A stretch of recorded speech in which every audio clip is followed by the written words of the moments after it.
गांव में एक चांदनी रात हर तरफ सुकून था, पर अचानक एक भयानक चीख सुनाई दी।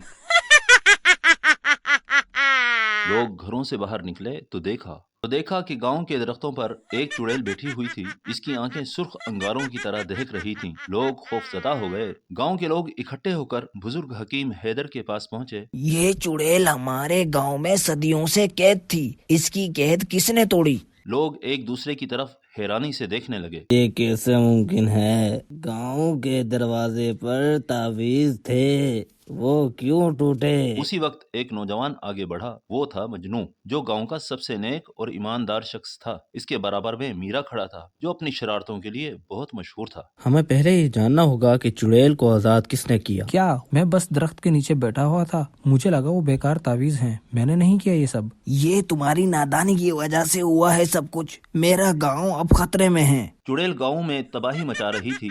लोग मदद के लिए मजनू की तरफ देखने लगे। मजनू बेटा, तुम्हारी नेकी नियति के बारे में हमें पूरा यकीन है। तुम ही हमें बचा सकते हो।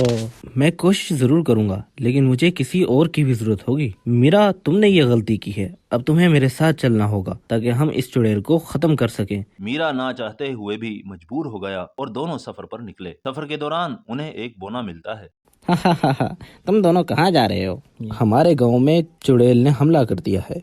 हम उसको खत्म करने का तरीका जानना चाहते हैं। बोना गहरी सोच में पड़ गया, फिर बोला, चुड़ैल को मारने के लिए तुम्हें इसके जादुई आईने को तोड़ना होगा, जो इसके गार में है। जब तक वो आईना सलामत है, वो अमर रहेगी। ये आसान ना होगा। अब क्या मुश्किल है? तुमने तो कहा था उस आने को तोड़ दो। लेकिन चुड़ैल का वो आईना आम आईना नहीं। जैसे ही तुम इसे तोड़ने की कोशिश करोगे, वो अपनी रूह को इसमें छुपाकर और ज्यादा ताकतवर हो जाएगी। इसे तोड़ने का सही तरीका है, लेकिन मैं वो तभी बताऊंगा अगर तुम मेरे लिए एक काम करोगे। ये भी कोई वक्त है फरमाइशों का? अब तुम्हारे लिए हमें क्या करना होगा? अगर चुड़ैल से बचना है तो मेरे काम में देर मत करो। बोलो, हमें इसके लिए क्या करना होगा? करीब ही एक पुराना कुआं है, इसमें एक सुनहरी पत्थर है। वो मेरे लिए ले आओ, फिर मैं तुम्हें राज बताऊंगा कि चुड़ैल को कैसे खत्म करना है। मजबूरन मजनू और मीरा कुएं की तरफ बढ़ गए। मीरा खौफजदा होकर पीछे हट गया, जबकि मजनू मजबूती से खड़ा रहा। तुम यहाँ क्यों आए हो और तुम क्या चाहते हो? हम यहाँ सुनहरी पत्थर लेने आए हैं जो इस कुएं में है। तुम्हें इसकी कीमत देनी होगी। या तो तुम अपनी आवाज दो, या तो अपना साया। ये क्या सब बकवास है? हमें बस पत्थर लेके जाना है। हर चीज की एक कीमत होती है नादान लड़के। मैं अपना साया देने के लिए तैयार हूँ।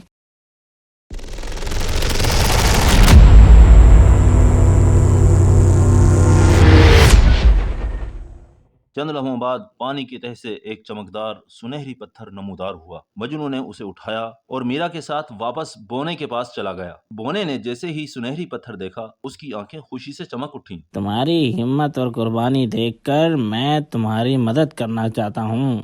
ये कहते ही बोने ने अपनी छोटी लाठी सुनहरी पत्थर पर फेरी। पत्थर से एक छोटा सा टुकड़ा अलग होकर मजनू की हथेली में गिर गया। ये लो सुनहरी पत्थर का एक छोटा सा टुकड़ा। मैंने इसमें इसकी ताकत डाल दी है। ये एक खास टुकड़ा है। अगर आईने पर रखोगे तो ये चुड़ैल की असल शक्ल जाहिर कर देगा। अब जाओ, अपनी तकदीर का सामना करो। अंधेरी रात में मजनू और मीरा चुड़ैल के गार के करीब पहुंचे।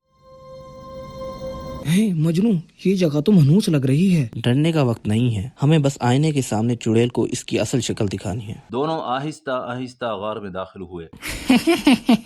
आखिर तुम आ ही गए। अब मैं तुम्हें खत्म कर दूंगी। हम तुम्हें यहाँ खत्म करने आए हैं। अहमक लड़के, तुम जैसे नादान लड़के मुझे क्या खत्म कर पाओगे? मैं हमेशा रहूंगी। जब तक तुम्हारा आईना सलामत है, बस तब तक। तुम्हें ये राज किसने बताया? मीरा जल्दी से आगे बढ़ा और दीवार के साथ पड़े आईने की तरफ लपका। और जैसे ही मीरा ने उसकी तरफ हाथ बढ़ाया, चुड़ैल ने एक भयानक चीख मारी और अपने नाखूनों से मीरा पर हमला कर दिया। मजनू ने यह मौका गनीमत समझा और जल्दी से सुनहरी पत्थर निकालकर आईने के सामने रख दिया। आईना हिलने लगा और उसकी सतह पर चुड़ैल की असली शक्ल बनने लगी। जैसे ही चुड़ैल ने अपना अक्स देखा, आईने में जोरदार दरारें पड़ने लगी। चंद ही लम्हों में आईना चकनाचूर हो गया और चुड़ैल ने खौफनाक चीख मारी। उसका जिस्म तेजी से धुएं में तब्दील होने लगा और फिर वो गार के अंदर ही खत्म हो गई। मजनू और मीरा गांव वापस पहुंचे। लोगों ने खुशी से उनका इस्तकबाल किया, लेकिन सबकी नजरें मीरा पर जमी हुई थीं। वो जानते थे कि ये सारा मसला इसी की बेवकूफी से शुरू हुआ है।